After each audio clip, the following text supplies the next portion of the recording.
Hey, everybody. Welcome to the Bridge the Gap DFS podcast. Excited, very, very excited about our guest today. Before we get into that, I just want to thank everybody for stopping by. You guys have been incredibly supportive thus far with our guests that we've had and getting into our NFL previews. So I really appreciate you guys just being here for us. And it's with great excitement that our guest joins us today. This guy has been incredibly integral with the creative work behind the site.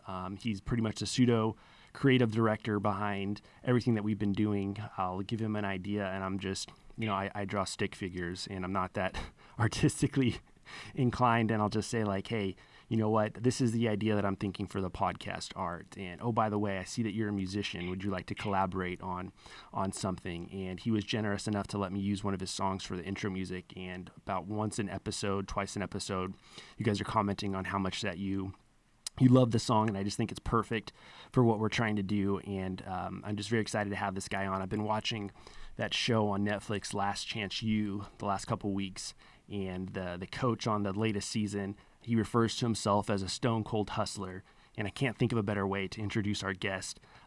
Welcoming to our show is one of my favorites in the industry, our boy, Sequence theSE. Sequence, what's up, my man? Yeah, I take it back like overalls with one strap. Junior high, acting fly, spitting my first rap. Burn CDs outside of the promo, sticker with the TNC Surf Design logo. Girls so confused because I'm rocking it right here. Somewhere in between a Pabst Smear and a Pabst beer. I don't really know how I'm rocking it right here. Summer slumber and I woke up right here. Yes. Now I remember everything. Photo booth cam, man, no heavy editing. Low life with one mic, so hold tight. You can bump this all night.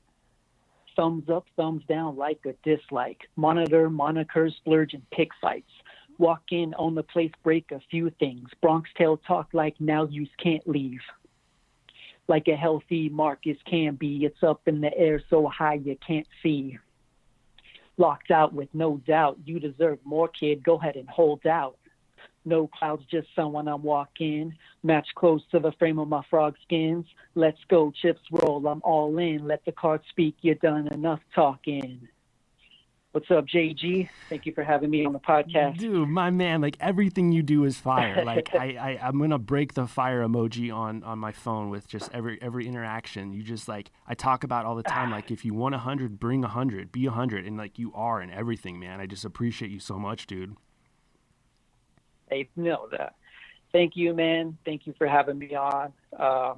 I'm so glad I got to connect with you, from like your YouTube videos to the information you share on Twitter to the coaching calls and now to this podcast. Like you have done so much for this DFS community, and like you just have helped me so much in becoming a better player.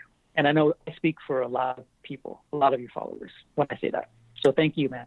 You know, I've had a lot of great mentors in this industry, and most of them have been very generous with their time. And I'm just trying to do my part to pay it forward to keep this thing that we love going so much. And I just appreciate that.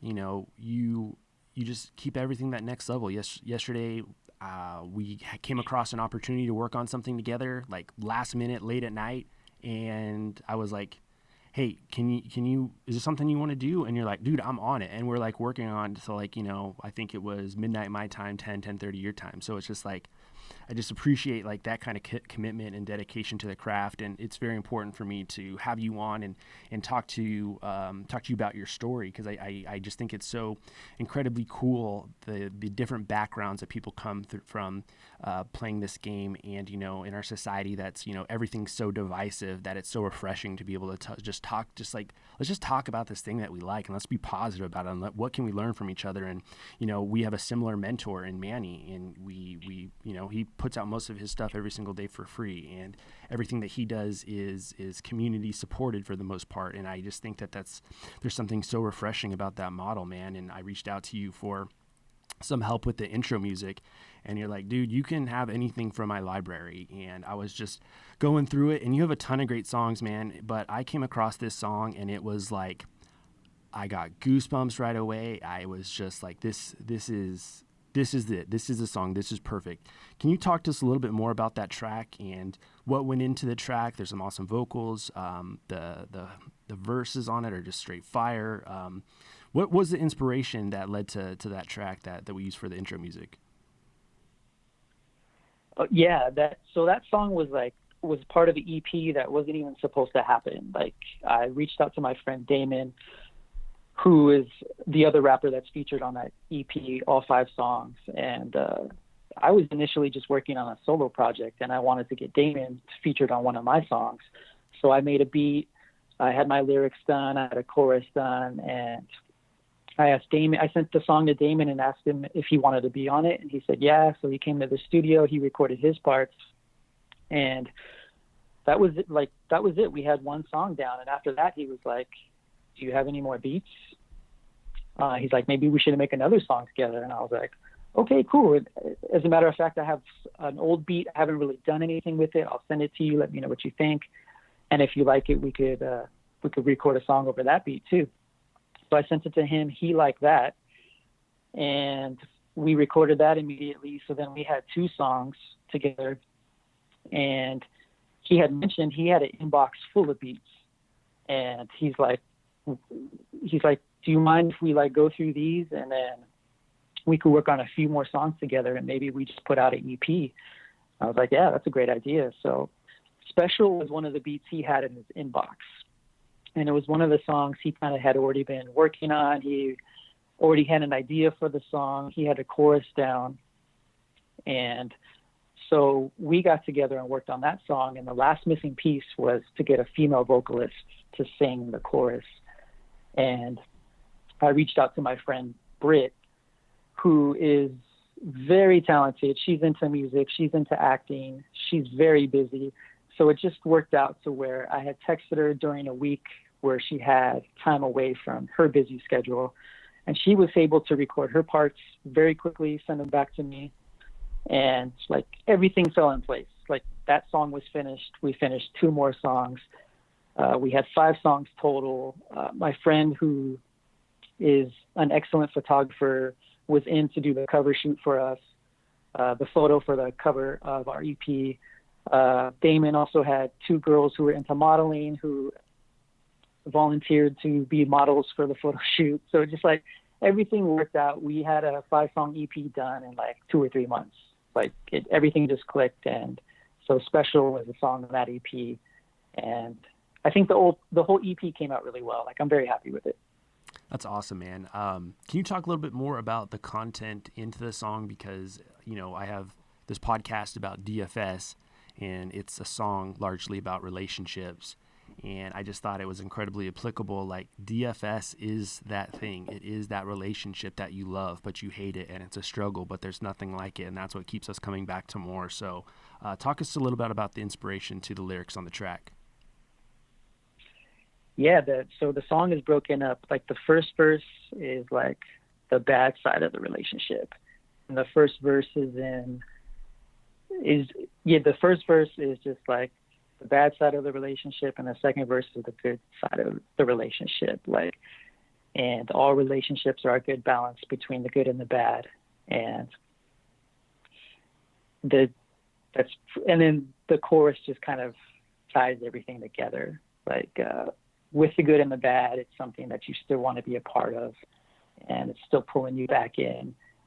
And at the end of the day, it's a beautiful thing. Well, the song is absolutely awesome, and when the song blows up to platinum, just let me still use it for free.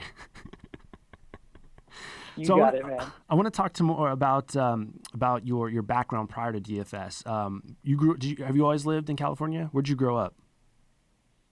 Born and raised in Southern California, man. Awesome. Yep. And then how do you get into the local hip hop scene there? It was tough, man. I'm born and raised in Orange County. Orange County has always been more rock, punk, and everyone was telling me, well, in order to get noticed, you have to go to LA. You have to go to LA. And I'm just but I live in Orange County. I don't live in LA. There's still distance between Orange County and LA, and I want to represent Orange County. So there was a small scene, but it wasn't really I think when I was trying to promote or book shows, it was definitely more working with promoters who wanted more rock and punk bands. So, but we made it work. Kind of made a scene ourselves, and this is before social media, man. So when we were coming up, the best thing was MySpace music for us. Like, that was the best thing, and having a music player on your MySpace page was like the best thing ever. And so that was it. You were just promoting yourself through MySpace music, and you were just I just would like drive around to venue or meet promoters face to face, and then just kind of talk with them and try to book shows, and then just kind of create a scene that wasn't really huge for Orange County, honestly. So when you got started, where did it end up taking you? And, one of the things that I love about what you're saying is that, like, you know what, I decided to bet on myself, and what people told me was how it had to be was unacceptable to me. And I was out to prove to them that there's a better way. There's a different way. There's not just one pathway to success. And that's really what I try to, really harp on with DFS. And, talk to us more about, what that hustle taught you about, yourself as a person, as a man, and how you apply that to other things in your life like DFS.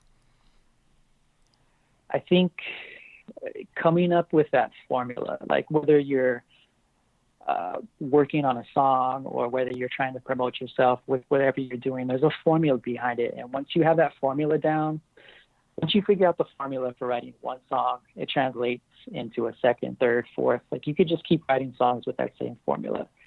And when you're talking about promoting yourself, once you have that formula down, then you understand how to market and promote yourself. And then you keep doing that moving forward. And you do it really strong in one area. And then once you've worked that area really well, you spread out and you branch out. And it's the same thing that's gotten me into design. It's when I design a logo, there's a formula. When I design a flyer, a poster, social media graphics, like there's a formula to that. And that's why I like about DFS. That's why DFS is so intriguing to me, is once you understand that formula of creating lineups and how to, exactly what Manny's talking about. Like, once you understand how to play the game of DFS, there's a formula behind that.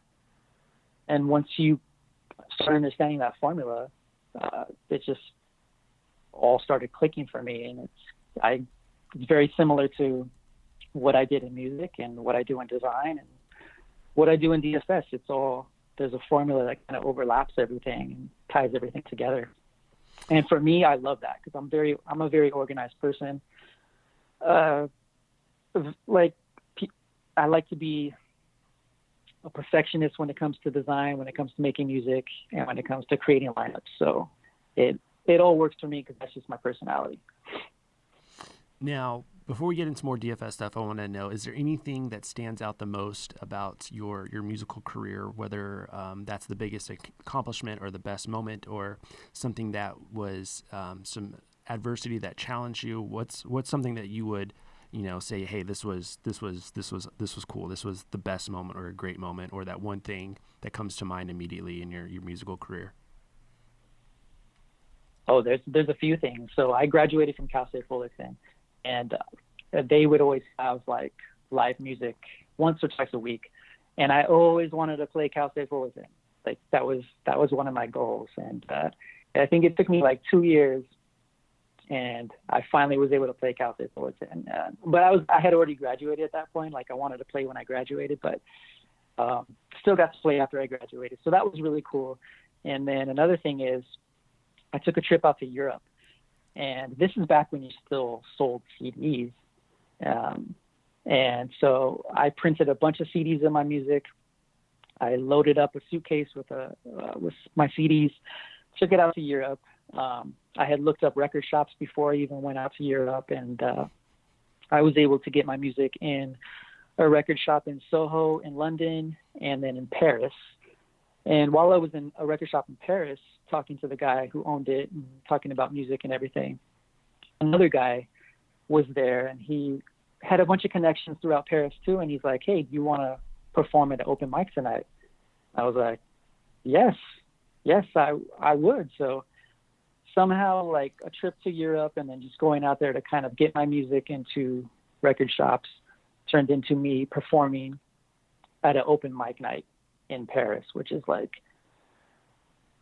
I don't think that, I know it's not, that opportunity would have never happened if it wasn't for music.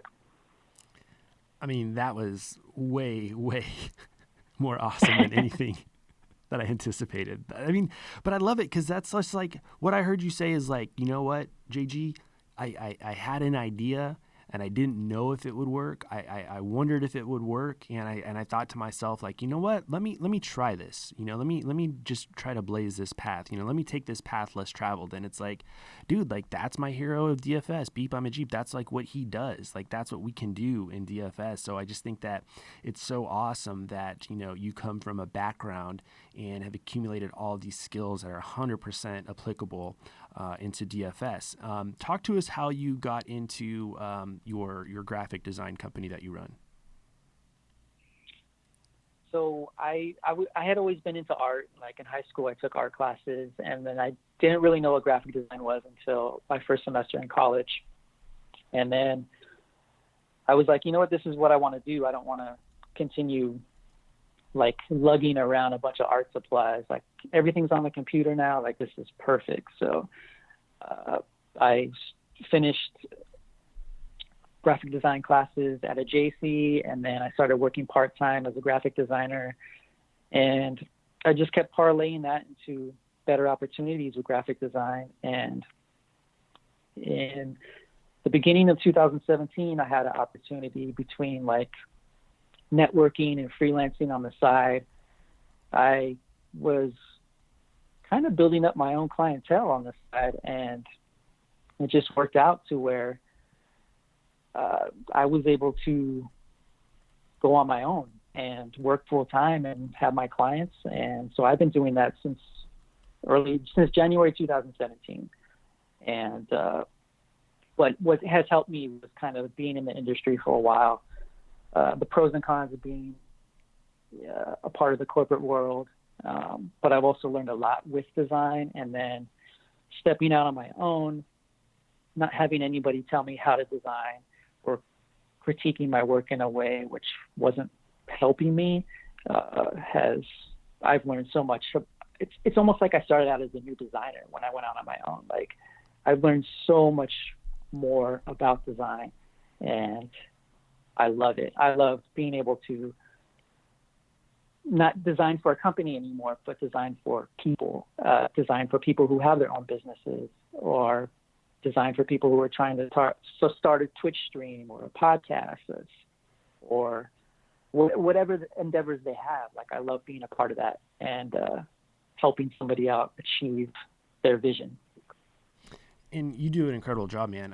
We've worked on 5 or 6 projects so far, and you've nailed every single one. Yesterday, we had the opportunity to collaborate on a project where I was just basically the connector and the middle person, and it was just like, you're a total professional at what you do. And it's you know, I'm very much about, you know, connect with other professionals, you know, work with talented people, and then get out of their way. And, you know, going out on your own like you did, it's intimidating. You know, it's really challenging to bet on yourself. But I just am so encouraged by what you did. And for people that are listening to this, my big goal is to help them to be encouraged about betting on themselves, whether that's, you know, investing into DFS, or, hey, you know what, maybe I can do what Sequence and John did and go independent in my field and see if I can build up my own client base and streamline my life a little bit possible, because life comes at you fast. We don't know how long we're going to be on this planet. And, you know, being stuck in jobs that we don't like is, you know,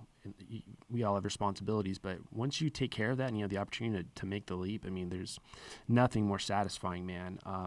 So let's talk about at what point, when did you start getting into DFS? How did you come across it? So tell us about how you got started in DFS. So it was probably like 6 years ago I got into DFS. A few of my buddies were playing it, and we kind of set up some 3-man leagues, like on a Sunday here and there for NFL. And then this was also during NBA season, so we would set up a 3-man league for like a few NBA slates a week. And Like I was hooked.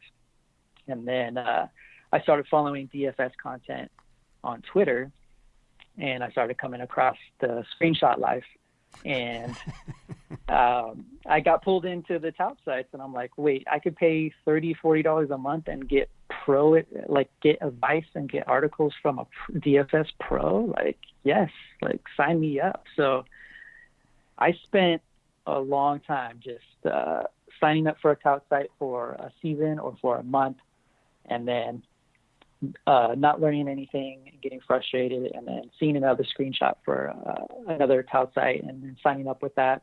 And I kept that going, and it was very frustrating because I don't mind paying for something to learn, but I want to learn. That was the frustrating thing for me, is I was putting money out and I wasn't getting anything in return. And I didn't know who Manny was until this past February. No idea who Manny was until this past February. So I had been doing tout sites for pretty much my whole DFS career until I listened to Adam Levitan's podcast this past February, and Manny was on it. And I was searching. I listened to that podcast, and I never heard anybody talk about DFS the way Manny was talking about DFS. And it was still confusing to me because it didn't really register like what he was actually talking about, because I was so used to tout site content. And then from searching more of his videos on YouTube, I came across your channel, and you were talking about lineup study and Manny as well. And I'm just like, okay, like I have to sign up to lineup study. I have to see what this is all about. So NBA wasn't even on my radar. I signed up to lineup study like on March 1st. And I knew MLB was right around the corner. I knew opening day was right around the corner. So I said to myself, like, I'm going to watch one MLB video of Manny's and then see what it's all about. And I watched that first video, and it just completely changed the game for me. I watched that video. I made a ton of notes. I went through his entire MLB catalog, and I made it a point to watch every single video before opening day. And I did that. I watched every single video. I made a ton of notes to every single video. And by the time opening day came around, like, I was ready. For years, I was just playing the 80-20 rule, or mainly cash games. Had no idea how to even make 150 lineups. Had no idea how to download a CSV from DraftKings or FanDuel and then even get 150 lineups to a CSV and upload it again. Like, I had no idea about that. And then I spent March was like the turning point. I learned how to mass enter. I learned how to do MME. I don't play cash games anymore. So this all happened in March. Like, really, like, when you break it down how long I've been following DFS until now, everything turned the corner in March. So what would you say, if you had to pinpoint a couple of things that you noticed from what you were doing before to those light bulb moments that you felt like you went from more of a casual player to a more informed player that could actually, do some damage in a tournament?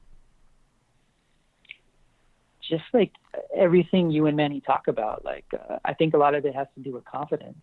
Like, bankroll management was something I was familiar with because I got into sports betting before DFS. So bankroll was never really an issue for me. But just having confidence, like, I had no confidence following tout sites. Like, I wasn't learning anything. And in 1 month, I learned more than in like 4 years of following tout sites. And that gave me so much confidence to just day one, opening day, I was maxed in during tournaments. Like, and this is coming from a guy who was like playing 1 to 2 to 3 lineups a night, 2 of those, like all 3 of those lineups in cash, and then taking 1 of those lineups and throwing them in a GPP.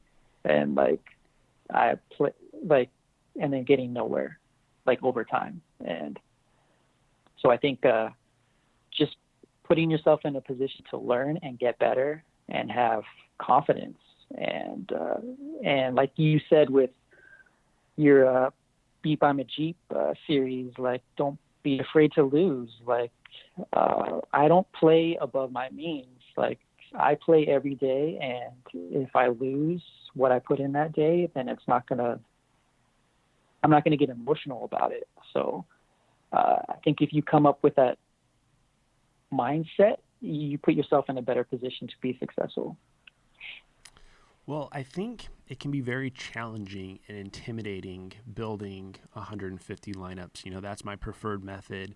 When I first started it, I thought it was excess, it was overkill, and that was, more than anything, I was jealous and I was using it as an excuse of, what, those guys only win because they can afford to put in 150 entries. And then, they would clap back and say, yeah, if you think that's the case, like, why don't you try it? And then I started trying it. And now I kind of laugh at the idiot that I was thinking the things that I did, which was, coming from a place of jealousy. So talk to us about the mental transition from moving from a couple of entries into multi lineup entry, because I think that it's very intimidating for most players because they think that they don't really understand it, or it's too much money, or it's overkill. And I just think it's just the most peaceful way to play with having better control for what you're expecting out of your experience and your results.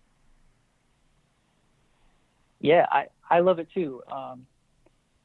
And I mean, I spent time on YouTube just kind of like watching how to fill out your CSV, like how to crunch 150 lineups and like how to export them properly. And I just keep doing it over and over. And once you just kind of get used to it, it's not as intimidating as it seems. And I remember making a huge rookie mistake, like right in the very beginning. It was like I was going to play early slate on a Saturday before my wife and I got ready to go do stuff. And I was only going to play 20 lineups that day. So I crunched 20 lineups. I exported them. I went to upload them in DraftKings and I got 20 errors. And so I'm freaking out because there's like 4 minutes left till slate locks at this point. And I don't understand what happened. I'm thinking it's a FC bug. So I'm going back in DraftKings and I'm trying to manually change these lineups as fast as I can. And I change as many as I can. And then I go back in FC and I realized I exported my crunch as a main slate instead of the early slate. So it's just something like that that's kind of woke me up to just like kind of pay more attention when you are exporting your lineups. But there's no, once you learn how to do it, it shouldn't be that intimidating anymore. Well, and I think so much about learning to play this game is not about figuring out what to do as much as it is eliminating what not to do. What you just, it's almost like what you experienced, you have to do at some point as like a qualification of being a good player. Like, I can't tell you how many times that's happened to me. Just to go on a little sidebar, 2 years ago, I did the exact same thing on Christmas Day.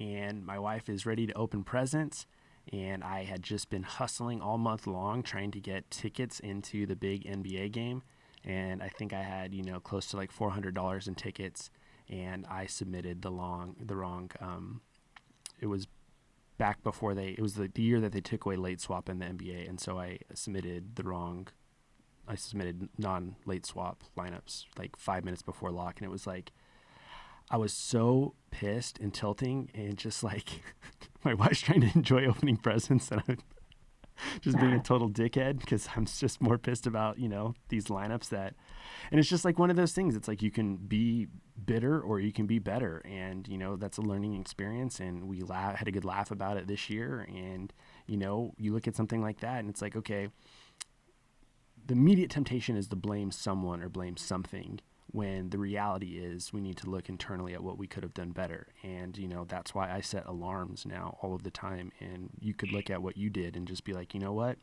It should have never come down to that. And that's on me. And I'm going to, channel this into a positive way and be reminded that it's almost like you have to feel that pain to not make that mistake again. Very few people change because things are going well. And that's the joke that I always talk about with my site is, if you're here, something went bad for you. So, I appreciate that you can acknowledge, hey, that was a mistake that I made. That's on me. And, it's just part of learning the game, getting better, studying the game, but also mastering your tools like you're doing. And I just really appreciate that, earlier in the podcast, you talked about just creating a formula for success, and it sounds like that's what you're doing with your DFS game.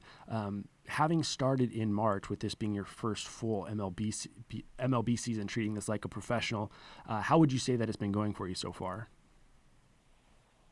It's been going great. I have like a 35% ROI. That ROI would be better. I started playing heavy on FanDuel to start the season. I was like maxing out the pinch hit, and it wasn't going so well. I think the second day opening day I lost. The second day of the MLB season, I hit like sixth place in the pinch hit, and then for like 2 weeks after that, I just was on a losing streak. And so then I started kind of spending more time on DK, and I've been having more success with DK. So overall, it's a 35% ROI. I think it would be better if I just went back in my spreadsheet and just pulled out DK contests and not all those FanDuel losses. But I'm still trying to learn FanDuel. I'm still on Rewind trying to figure out FanDuel. But I'm having a blast, man. Like March, I've learned so much in March. I have so much confidence now. I'm looking forward to, I know NFL is right around the corner, then NBA and NHL.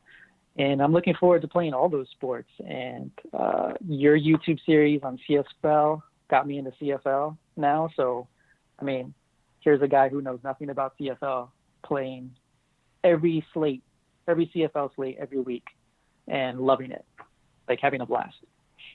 Well, and not just having a blast, you had a score the second week that you won a tournament, and we were talking about it, and I was like, and I hate doing this because I think it's a real dickhead move, and I wasn't trying to be a jerk when I pointed this out, but I was like, dude, like that was the best score across the board, and you're exercising the good bankroll management.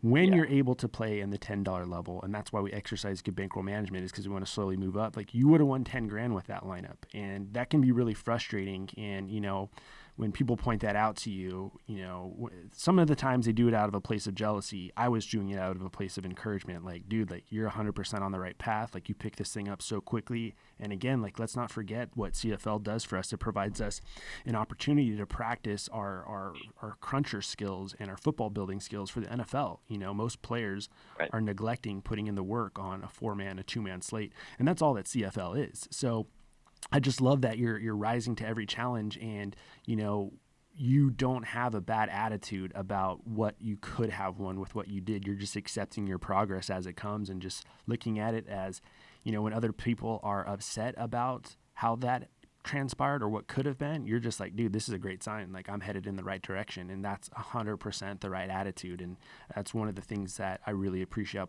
about working with you. And whenever we're working together, I don't really like spending my time with the people that are just like doom and gloom, or I'm losing again and I can't lose. And it's like, I'm sorry, this is working because I'm talking to a lot of players that are putting in the work. So, you see this in your music hustle. You see this in running a business. Like, you cannot cut corners and expect to be successful. So I just commend you on having that beginner's mindset and just approaching everything with, you know what, I don't know if this is going to work. I wonder if it could work. Let's tinker until we can get it to a place that it works. Let's tap into that formula of success that has helped you out in other areas of your life.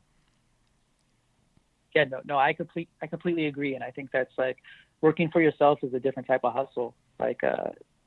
And I want to learn and I want to get better. Like, I'm in lineup study right now watching NBA videos. I'm in lineup study right now watching NFL videos. So by the time this end, I watched the 1 or 2 videos Manny had on NHL.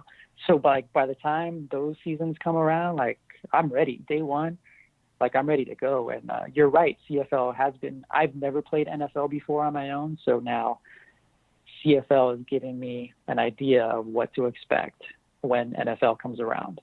And I already have confidence with building football lineups and crunching 150 football lineups. So hopefully that can translate well for me when the NFL does come around.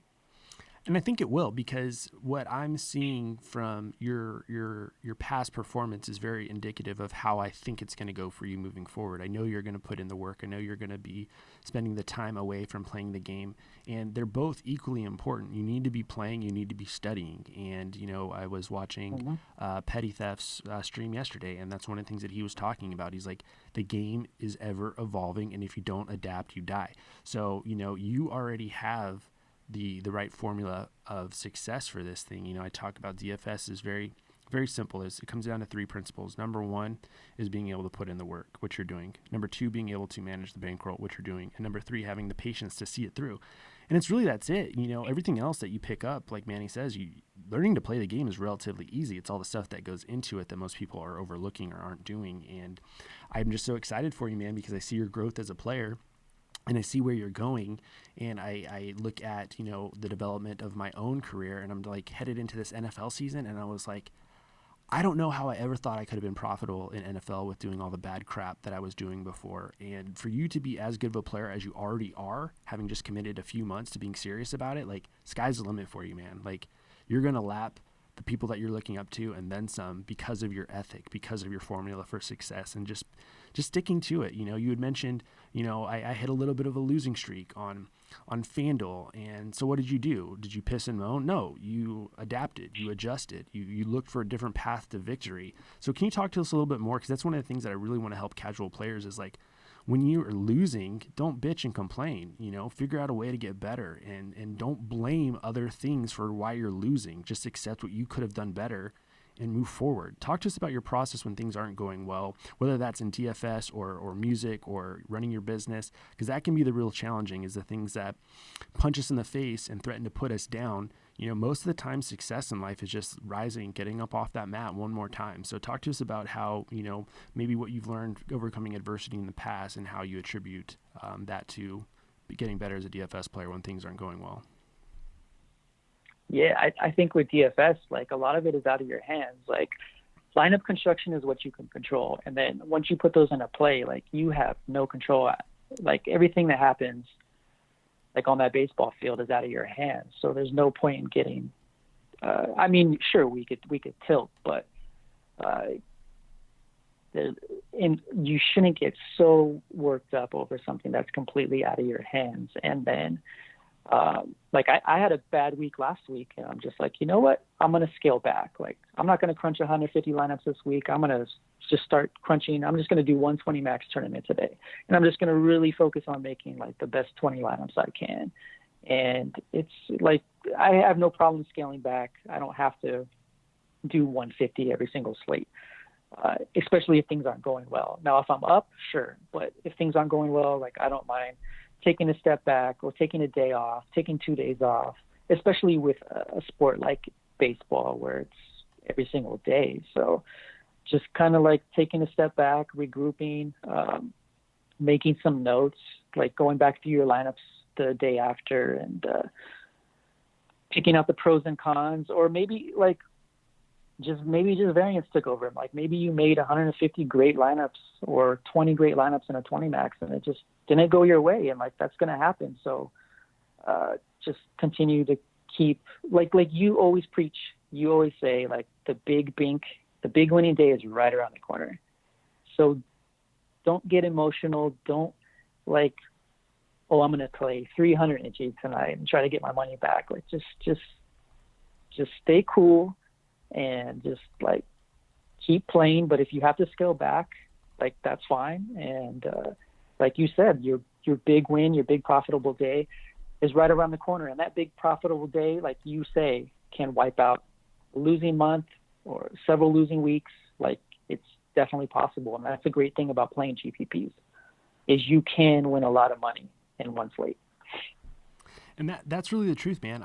It's one of the things that I'm struggling with is, I've got a timeline on my career. I'm going to have to move up in about 6 to 8 months. And so I'm just really trying to, save as much money as I can to make sure that I have the bankroll to overcome the variance that I'm looking at. And, anytime I have success, it's very much like, okay, like, I've turned the corner and now I'm rounding third base and I can head home and I've got this thing. and then I'll just get completely dropped by something that I wasn't anticipating, or I was overconfident. And it's almost like clockwork. Like, I'll run good, and then I'll be overconfident, and I'll blow off more money than I should have, and be playing better than I more than I should. And it's just like, as much as I stress it to other people, like, it's still very much a struggle for me as well. And what you just said is, like, there's nothing wrong with scaling back. I got punched in the face the last 2 weeks, the worst 2 weeks of my career, immediately followed by the best 3-day run I've ever had. And that's just how it's going to go with DFS. And I tried to, push through it a little bit more than I should have and cost myself money, but I was able to.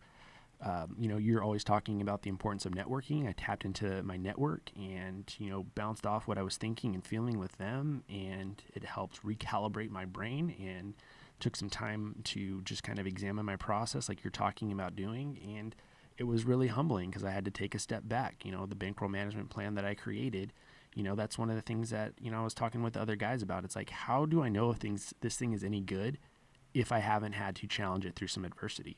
And so it's going to end up being a blessing in disguise, because I was playing with too much money, and I was playing for the first time in almost over a year. I was feeling fear. And we always talk about, if you're feeling fear, it's almost 100% related to how much money you have in play. So, the fact that you're doing this early in your career, it's remarkable, man. I've been playing DFS since 2013, and I'm barely figuring this out the last, 12 to 18 months out of necessity, because I didn't want to have to go back to my corporate job that I hated so much. So I'm just thrilled to hear this, man. It's so nice working with people that are not trying to do the get rich. They're taking that slow burn. They're the number one thing that I heard you say is, I'm having fun.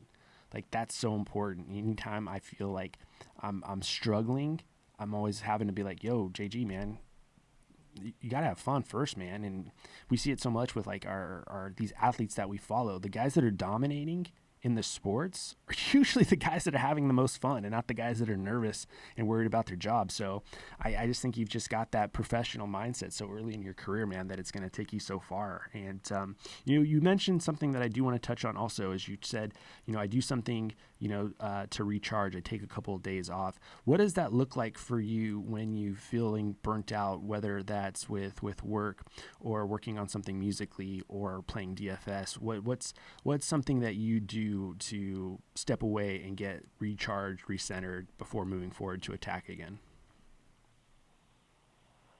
There's a few things, reading, working out, or just like a weekend getaway with the wife. Like, we love to go to San Diego for like a few days, or or down to the beach. And it's just for me, because a lot of, like, making music, designing, and DFS is all done inside. It's all done in a room. So, like, if I can get outside and just, like, take a few days off and be outside, like, that does wonders for me. Like, just because just being confined to a space, and just the element of being outside, like, does a lot for me, and it recharges my batteries, and it clears my head, and like a few days of that, or just even one day or a few hours, like during a busy day, like just getting outside for me does a lot. That's awesome, man. I want to talk about, you've mentioned several times, that your wife's very involved in your success and anything that you've been doing.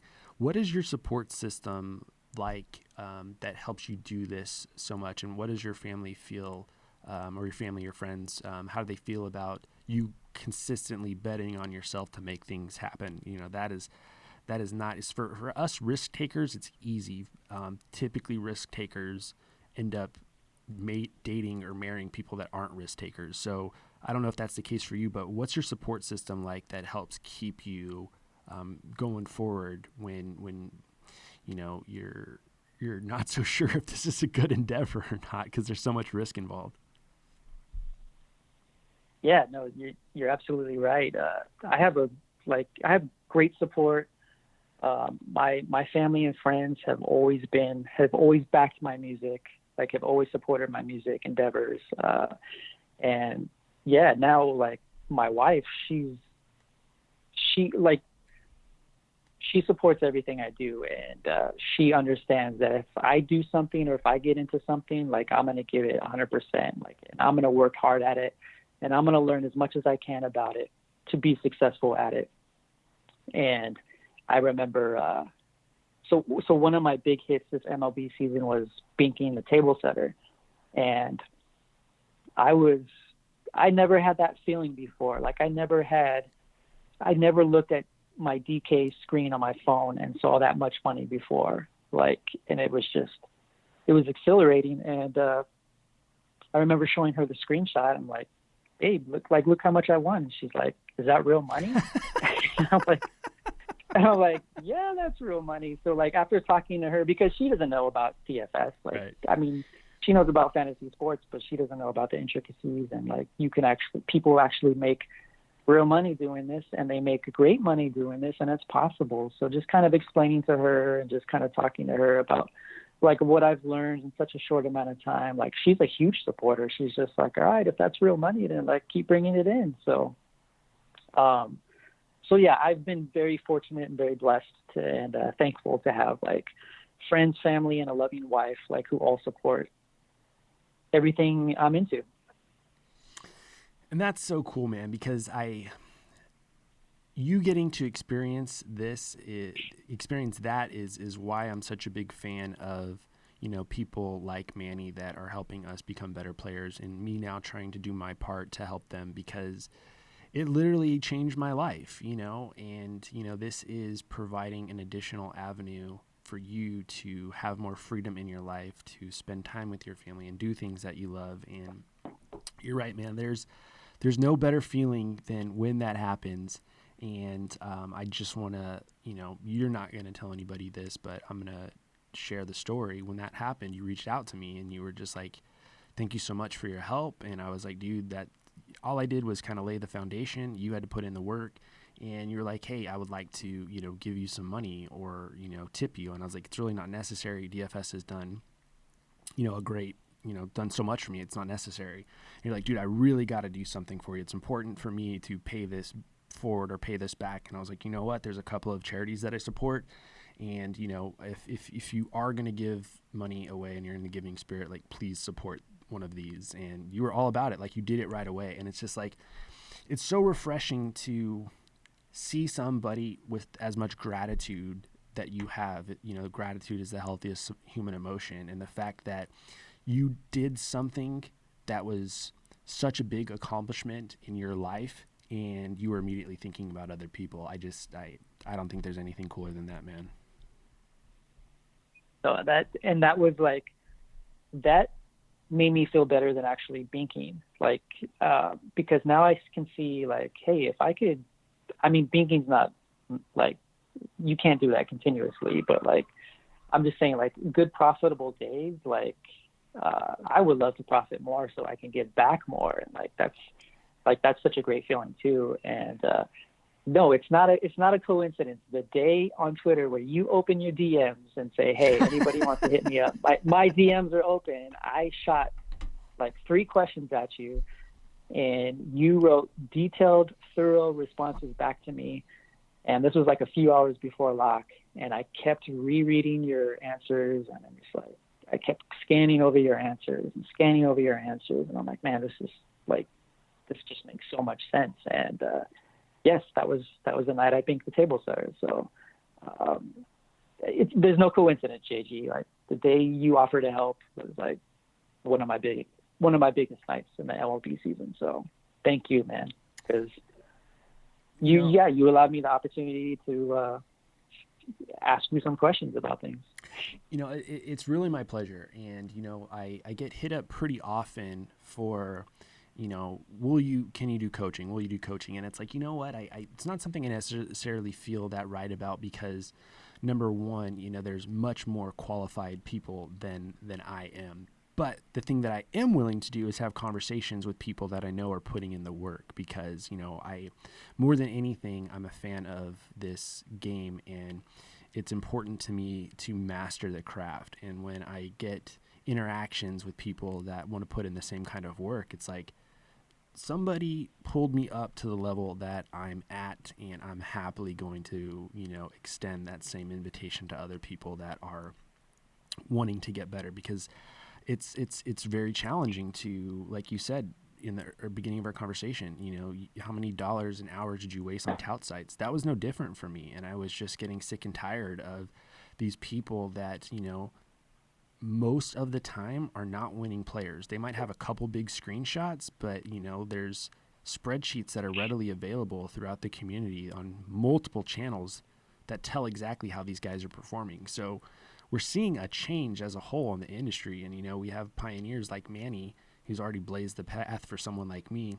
And, that's what I think about too with DFS. It's not about the money for me. The money's nice, but it's the freedom. It's the good that I can do with this money. It's being able to help someone out that needs it, and be able to give to them generously without being like, how hard I work for this money and blah, blah, blah. It's like, it's such a wrong attitude, and it's gross. And I just think that, through this platform that I now have, if I can change one life at a time through DFS, and you're going to turn around and you're going to touch 3 people and change their lives or make their days better or whatever, like the compound effect that this thing can have. I know that sounds corny or silly or whatever, but it's just like playing this game and being involved in this community is so much bigger to me than just, slapping some things together on a spreadsheet and hope I bink.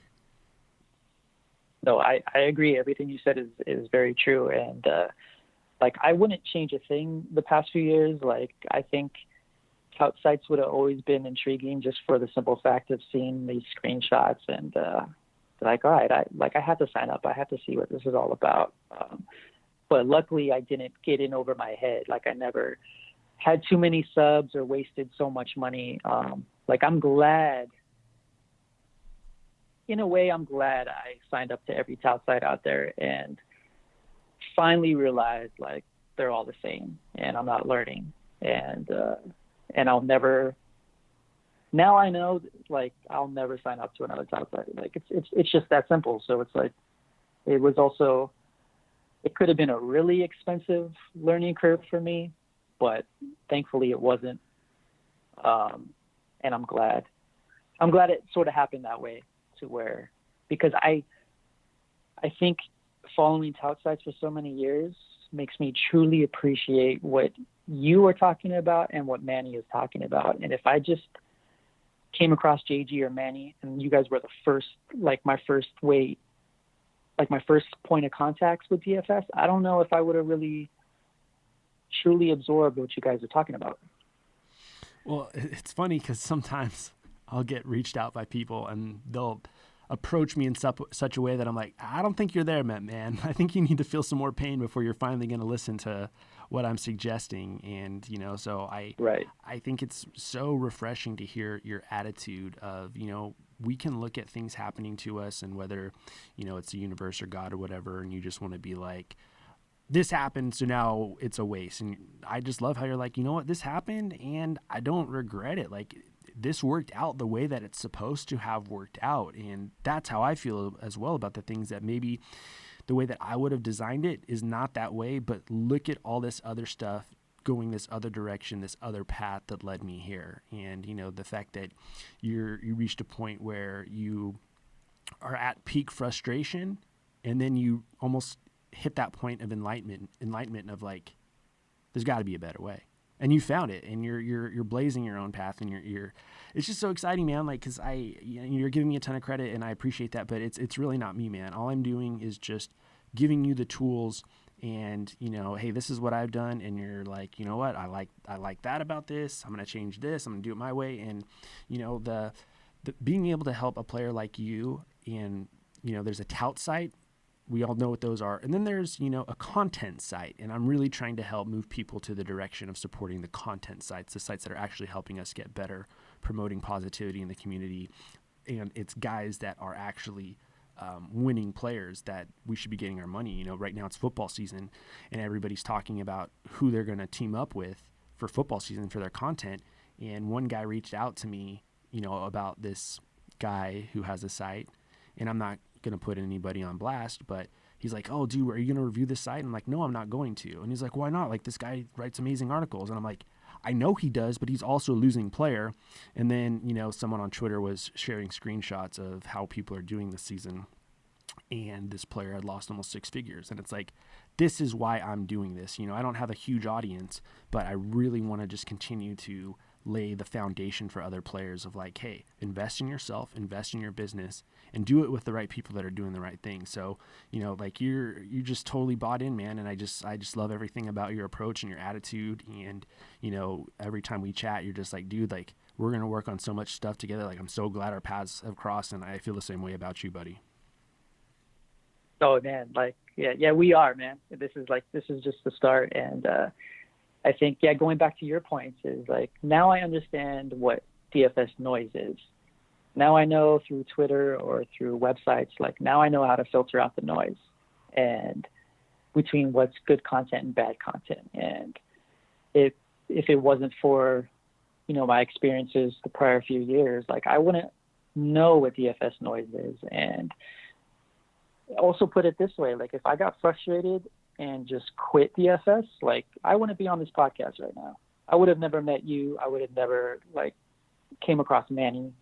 So like just it doesn't matter what field you're in, you're going to be frustrated. You're going to have downtime or downswings, bad times. Just stick with it because you don't know what could happen a year from now or just even a few months from now. Like you don't know what can happen. And if I would have given up, then like these new connections I'm making wouldn't be possible. Amen, man. That's awesome. I couldn't have said what you said any better. Like you nailed it. And I want to thank you again. Before we let you go, tell us everything you got going on, where we can find you, how can we hire you for our graphic work, where can we find your music, where can we find you on Twitter? The next couple minutes here, or just promote yourself to no end, brother. All right. I see the hashtag on the Twitch screen. Sequence the SE. I'm at Sequence the SE on Twitter. SequenceTheSE.com has all my music. And then my graphic design work is on chrismorenodesign.com. CHRISMORENO design.com. I have a contact form on there, and so you can fill out that contact form and reach me if you need any design services. But yeah, between Twitter, music, design, that's where you could find me. And this is A+, grade A work, everybody, at very affordable rates. And, just to tell you a quick little story about my first interaction with Sequence on the design level. I went the Fiverr route, and I had worked with 4 or 5 designers. Only one of them did anything worthwhile. And the designs that they were doing, they're quoting me like $15, it was whatever. And, I started working with Sequence on some projects, and he quoted me the price, and that was within the budget. And then he sent me like 12 different designs and let me pick from them. So if you start doing the math of what he sent to me per design, the value that he added to the project was so much better than anything that I was finding on Fiverr. And not only that, we're working on a couple of other designs, and I'm basically giving him like the roughest idea in my head, and he's just taking it and running with it. And we're going to be launching a second podcast feed here pretty soon that is going to be the audio from all of the YouTubes that we're doing for people to just be able to listen in their car or on their phone, refreshing on anything. And we got another project for Sequence to do a slight rendition of the podcast artwork. So anybody that's thinking about design work or needing anything like that, I give my full vote of confidence for everything that Sequence does. It's, he doesn't half-ass anything, doesn't cut any corners. And if you're dissatisfied in any way, he goes back to the drawing board until it's perfect for you. So Sequence, I thank you so much, man. This has been a total blast. It was very important for me to get you on right away with all of the awesome feedback we've been getting about the song and the logos. And it's an absolute joy to work with you, man. Likewise, JG. Thank you so much. Thank you for the kind words. thank you for having me on the podcast. And again, like, thank you for everything you're doing to helping us become better DFS players. My pleasure. Really man. appreciate it. My pleasure, man. Well, everybody, thank you for listening. Thank you for tuning in. We'll be doing another podcast later this week. We'll be banging out some of the football previews. And then once I get done with the football previews, we'll get back into the YouTube videos and start dissecting football and seeing what we can do to be better players. Thank you, everybody that tuned into the Twitch stream. And we'll get this up on YouTube as soon as possible and out to all the podcasting networks right away. So I appreciate you guys so much. We'll be back tomorrow. Hopefully, potentially, fingers crossed, with a special guest, one of the big boys in the nosebleed stakes that just rakes. So very excited about that. Thank you guys again. I'll see you guys the next time. God bless.